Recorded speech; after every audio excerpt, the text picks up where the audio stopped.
On the 23rd of February 1997, a sheep called Dolly poked her nose through the pen of the Research Institute in Edinburgh, and the world was introduced to the first clone of an adult animal.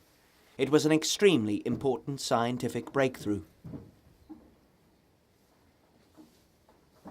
What the scientists in Edinburgh had done successfully for the first time was to take a cell from one adult sheep and grow it in the laboratory for 6 days. Next, they took an unfertilized egg from another sheep, extracted the DNA, and mixed the two together. The resulting embryo was then implanted in a third sheep, which meant that the offspring from the third one was an exact copy of the first. It sounds complicated, and it is. Before the Edinburgh experiments, eggs had been artificially fertilized to produce identical twins. Now, the new technology made it possible to replicate the same animal across the generations.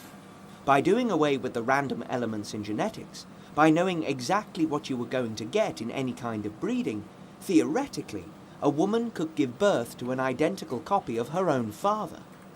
The ethical issues in Dolly's creation were tremendous. The man behind the research, Dr. Ian Wilmot, explained. I don't think we can begin to estimate what new understanding this will offer, not only for normal health, but also for human diseases. And I think that our successors undoubtedly will see that that use will be very important. The news from Edinburgh sent shockwaves throughout the world, not only in the United States, where there were no laws restricting the activities of genetic researchers. At a Washington press conference, President Clinton expressed some of the anxieties some of the new research had raised. Each human life is unique, born of a miracle that reaches beyond laboratory science.